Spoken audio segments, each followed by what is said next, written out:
you could hear him now. Your father, your husband, your son, your brother, your best friend. You would hear these words whispered gently and yet with a confidence you may have not experienced in all your years. I am well, and so are you. We are never apart. I remember this now, what an impossibility being apart and separate from one another is. It's impossible. When you think of me, allow the joy you felt when we laughed together, when I stood next to you and we appreciated the moment we found ourselves in. Allow that joy to flow to you and through you.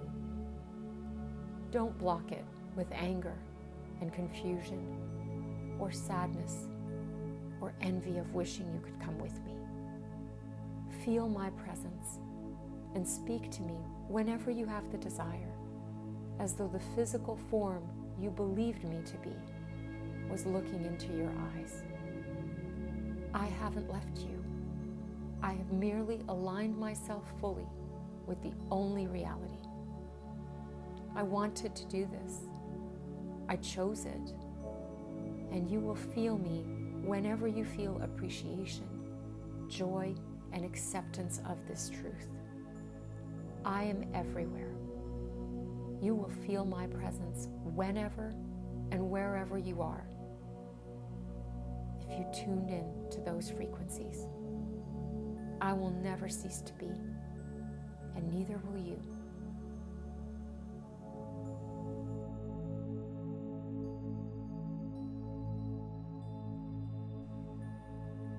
How fitting is it to question what we really are when we find ourselves in the moment that a loved one has exhaled their last breath?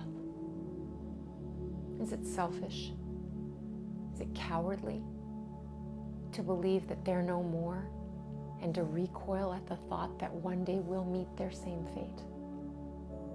Whether we're by their side when it happened, watching, witnessing it, or not, many of us are flooded by negatively charged emotions that threaten to drown our very own access to the breath of life. Is this the right time to ask, what was it for?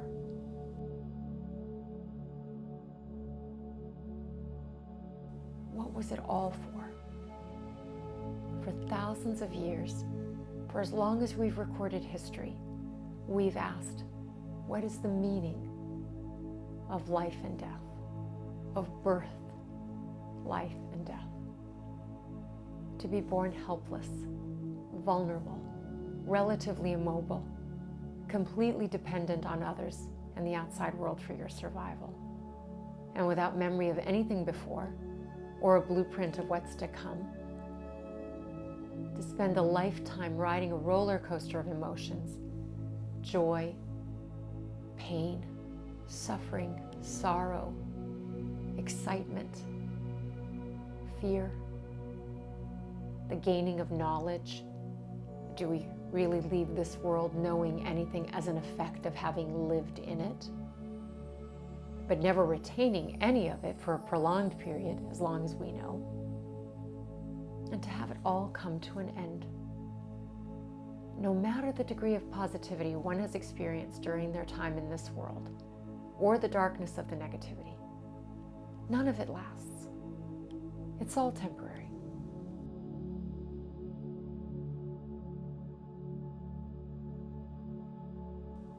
What reasonable, stable, logical being could accept and celebrate such a conundrum? Or further, extract meaning from or assign any meaning to any of it? It's surreal, bizarre, illogical. Nobody can. It is a construct that in and of itself cannot be reconciled. By definition, in terms of psychology, a construct is a tool used to facilitate understanding of human behavior. But how can we understand behavior if we don't take into consideration the context or environment in which it occurs? or that could potentially be facilitating it. There's a school of thought that classifies this world as a maladaptive solution for a problem which doesn't exist. It is our individual and collective alignment with the order of this world and the belief that it is real, which fuels and perpetuates all the sadness, frustration, and fear and sense of loss we experience when someone we cherished ceases to present themselves in the manner we call alive. So we distract ourselves with the very events and occurrences we know to be temporary, painful, exciting, ecstatic. We welcome it all in our own unique way and suspend the burning questions of why, what for.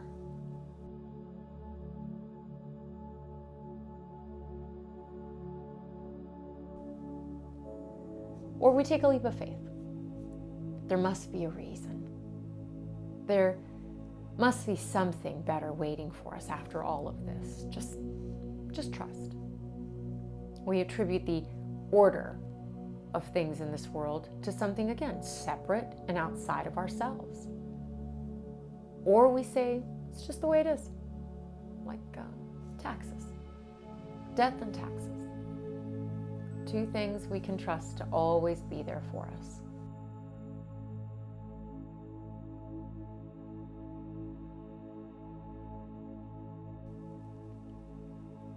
Is there a way to interpret this event as something less painful than what so many of us perceive it to be? Could we consider it as anything other than experience of loss that's not fair, that we work so hard to delay and prevent? Going a step further, could we see it as an act of free will? Possibly even planned in the aspects it occurred by the individual who we believe we're so apart from at this stage? Could we go so far as to attach terms like beautiful and magnificent to this event? And from that perspective, perhaps even celebrate it.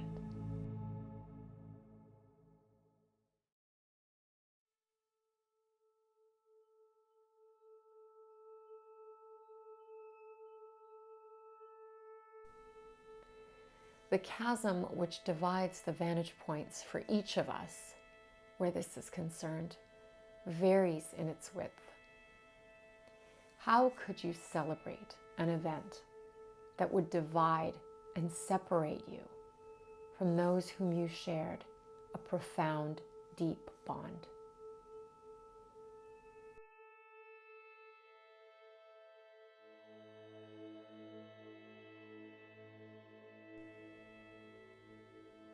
And yet we do it daily. As we invest in and promote the idea that we are bodies, we do it daily. We celebrate on a yearly basis the day we came into this world with disparities that cannot be harmonized or reconciled or justified. We celebrate the idea of separation when we tout that we're only human, when it's very clear that to be human is to be a body, which no matter how deeply it is loved, will never unite and become one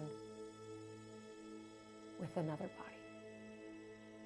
The joining is so temporary and superficial, and the parting such sweet sorrow.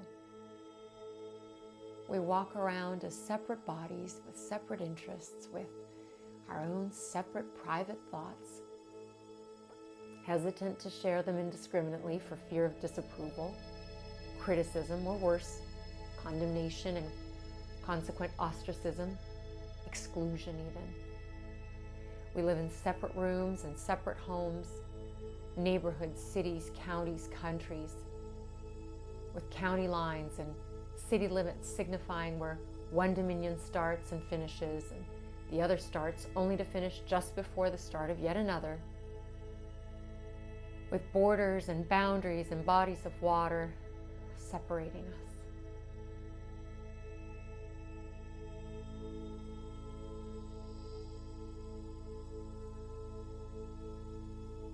We define an illusion as something that is or could be wrongly perceived or interpreted by the senses, a deceptive appearance or impression, a false idea or belief. Would you consider seeing separation as an illusion? Could the sadness you're feeling be the reminder that you mistook the illusion of separation as the only reality?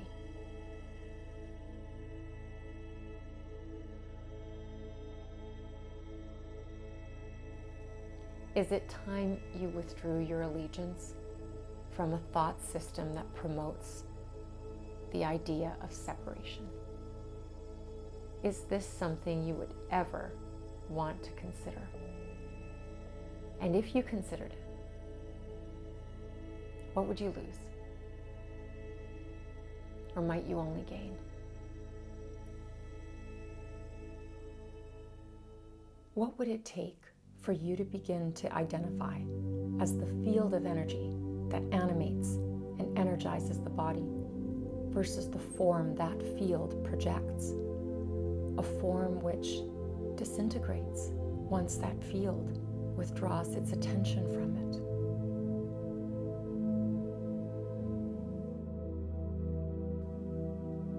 Could you see that field of energy as not separate or apart from one source of all of the energy that exists? One source of energy of which all fields are an extension and which have their being and existence safely, eternally within that one source.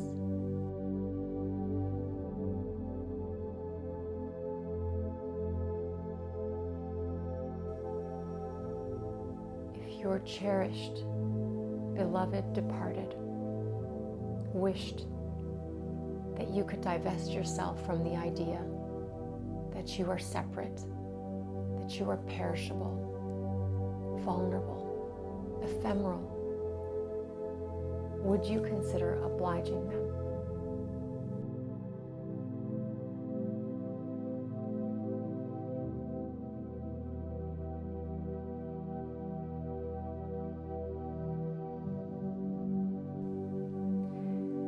They gently invite you to celebrate their reprieve and to appreciate the happy dream you shared. Summon their essence back with a loving thought. It's the only vibration that matches the one they're currently choosing.